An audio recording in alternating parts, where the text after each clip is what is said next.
Siddha Muni guides Namharak. Namharak was greatly amazed to see the dream. He woke and began to proceed further on his path. While going, he was all the time thinking over the dream he had seen in the previous night. He now observed the similar personality, alike that seen by him in the dream, was coming from the front. He prostrated himself humility before him and said, "You are my mother and father. Kindly favor me, an orphan child. Kindly tell me your name and place of residence." The Siddha Muni said, "I am a yogi. I lived on earth and in heaven also. I have been visiting holy places and now I have come here.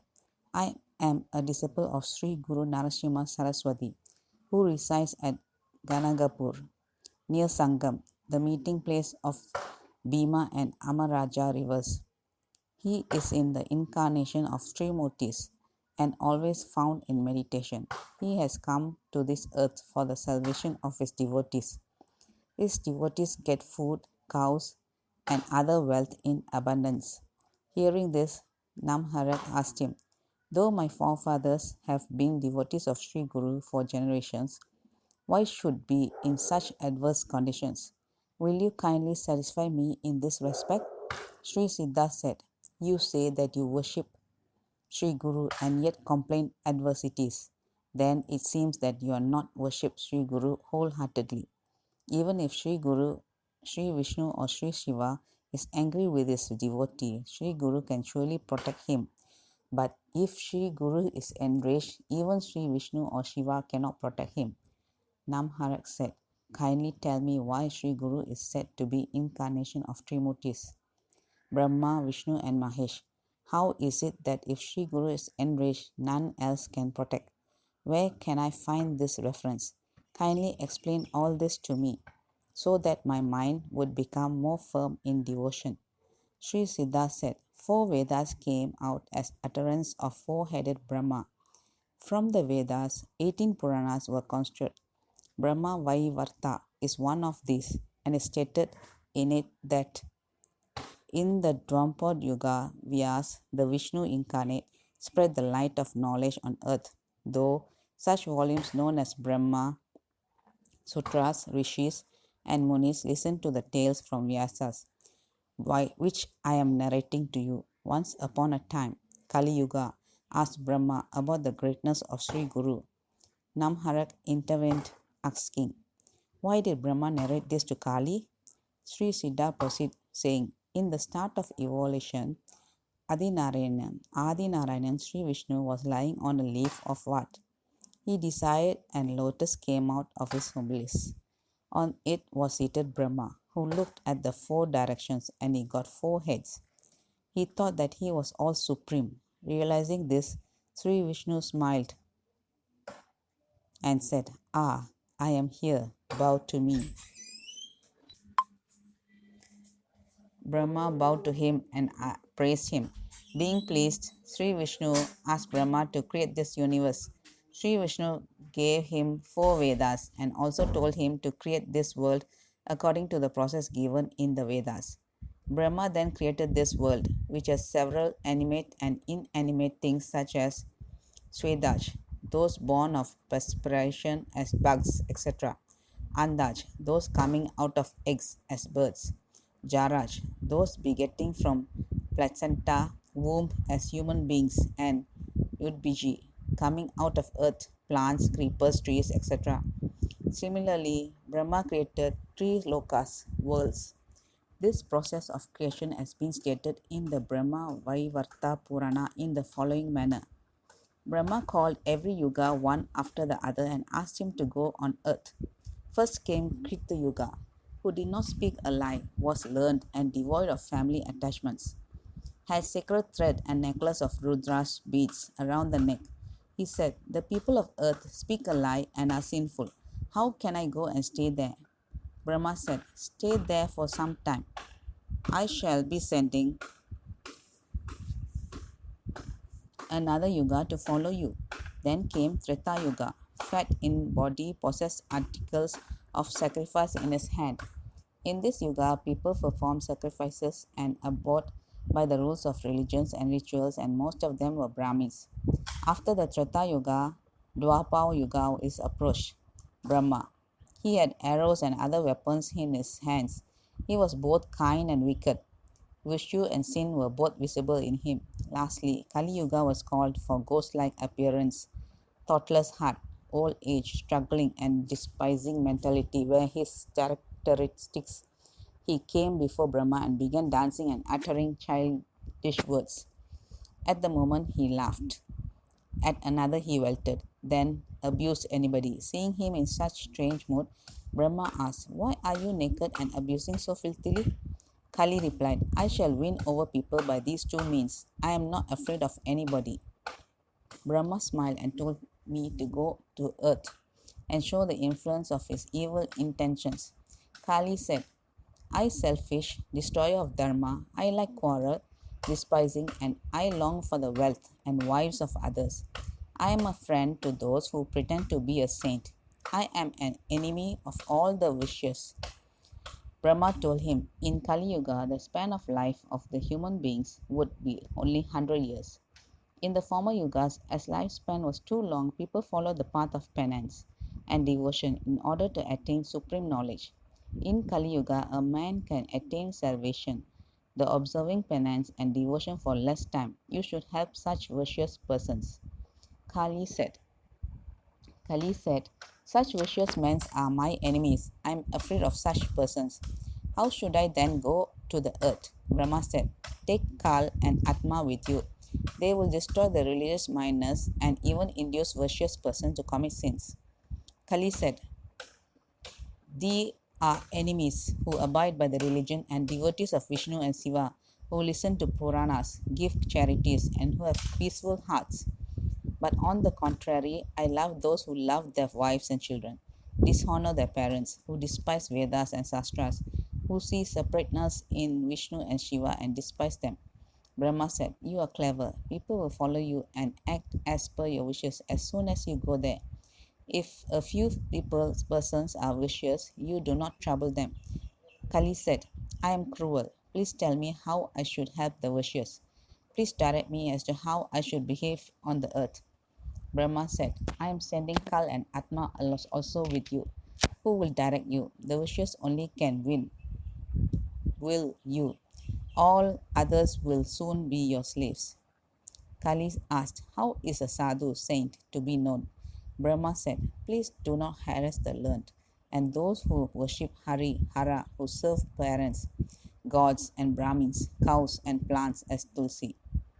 You need not affect these." Kali again asked, "What is the importance What is the importance of a guru? How he is to be known?" Brahma said, "Alphabet Gu means Siddha, and R and U imply Sri Ganesh, who is Guru. Shiva, Vishnu, Brahma, parents are all gurus of this earth. Knowledge imbibed with devotion and ration, thinking, Viveka, is seen in the heart of the Guru. Study of Dharma and Sastras without Guru is futile. He directs in action, thought, devotion, and disintegration. One cannot surpass worldly miseries without the help and guidance of Guru. He throws a flashlight on the dark, illusory path. Service to the Guru makes one pure in body, speech, and thinking. I shall just tell a tale as an example. On the bank of Godavari, there was an ashram of Angiras Rishi. Many disciples were being trained in this ashram. One disciple named Sandipak served his guru, Veda Dharma, with great devotion. Once Veda Dharma Muni gathered his disciples together and said, "If you really love me, do as I bid you." All replied, "Gurudev, we shall act as per your command. For one who doesn't obey his guru goes to hell and cannot get salvation." The guru said, "I have committed sins in my previous birth. The effect of many of them has been wiped off by my penance, but still some of them are persisting. I will not get salvation unless I suffer the evil effects of these sins with my body. I therefore wish to go to Kashi. Stay there and get rid of these sins. You have to attend on me and serve me during this period. One who is strong enough and should undertake this hard task." Sandipak accepted this bid. Veda Dharma said, "It is better to get rid of sins so long as one has sound health. Otherwise, they spread like poison. So, I should go to a holy place and suffer the bad effects myself. Even gods have to suffer. Then, how can a human being like myself avoid the same?" Sandipak said, "Kindly tell me what I should do. I shall spare no pains in serving you." Vedadharma said, "I shall become blind, lame, and a leper. You will have to serve me for 21 years in such condition. If you are resolved, then only you should accept this job." Sandipak said, "Gurudev, I resolve that I shall also be blind, lame, and a leper and serve you devotedly and see that you get rid of all the sins." Vedadharma was much pleased with these words. He further said, "One should suffer the evil effects of one's sins oneself and should not allow the son or the pupil or anyone else to suffer for him. The sins will not be wiped off unless they are borne by one's own body. It is very taxing to serve a deceased person, so you will have to take troubles even more than myself. Please take me to Kasi and do serve me there." Sandipak assured his guru, and soon he took him to Kasi. They lived there at Kalambaleshwar, to the north of Mankarnika. The Muni took a bath in Mankarnika and worshipped Vishveshwara and began to suffer the pangs of disease. As the time passed on, leprosy developed all over his body and became blind, losing his eyesight. His body was petrified, and pus and blood and germs flowed out of it. He began to have fits also. Still, Sandipak took all pains to nurse his guru with great devotion. He used to bring alms daily for his guru, fed him, and served him, thinking him to be Kashi Vishveshwar. Vedadharma, being in a diseased condition, became peevish by nature and often was enraged, spoke harsh words to his disciple Sandipak. Some day he would not take food, some day he would abuse him cruelly for bringing insufficient for undelicious alms. Some day he would throw away the food in anger and despair. Sometimes he would even beat him severely. Another time he would complain that he did not clean his body wounds, clothes smeared with stool and urine, and consequently he was much troubled by flies. When Sandipak was attending to him, he would say, "Why did he not go out for alms?" In this way, Sandipak was harassed every now and then. Yet Sandipak tried his best to bring good delicious food and vegetable as directed by his guru. Though he was living in Kashi, he never went to the Vishveshwar temple to worship and see the most holy shrine of Vishveshwar. Similarly, he did not think of any other thing, but he solely devoted himself to the nursing and giving best service to his guru, whom he respected as God Shiva, Vishnu, and Brahma. Though the god got enraged off and on, he did not Though the Guru got enraged off and on, he did not retort harshly. Seeing his such devoted service to his Guru, Kasi Vishveshwar was so pleased and that he appeared before him and told him to ask for some favor or blessing. Sandipak replied, "Without the approval of my Guru, I cannot ask for your blessings." He then came to his Guru and said, "Kasi Vishveshwar is pleased to offer me some blessings. If you permit me, I shall pray him to remove your physical pangs and give you sound health." Hearing this, Vedadharma was enraged. He said to Tandip, "Do not pray Vishveshwar for my health. If I do not suffer these pangs, I will have to suffer in the next birth, and this would obstruct my path of salvation." Sandipak returned to Kasi Vishveshwar and told him, "My Guru doesn't like me to accept any blessings from you." Being amazed, Kasi Vishveshwar went to Sri Vishnu and reported this wonderful incident to him.